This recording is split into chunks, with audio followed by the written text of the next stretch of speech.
નમસ્કાર, આપ નિહાળી રહ્યા છો અડીખમ ગુજરાત. આપની સાથે હું છું રાકેશ પંડ્યા.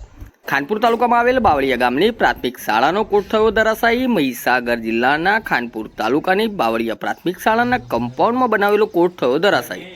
ધોરણ 1 થી 8 ની શાળા આવેલી છે, જેમાં 143 બાળકો અભ્યાસ કરે છે. જોકે શાળા સમય સિવાયના સમયમાં કોટ પડતા કોઈ જાનહાનિ નહીં. કોટ રોડ બાજુ પડતા ફળિયામાં અવરજવર બંધ થઈ શાળામાં આવેલ પતરાના શેડ બચાવવા ગ્રામજનો દ્વારા લાકડાના ટેકા આપવા પડ્યા.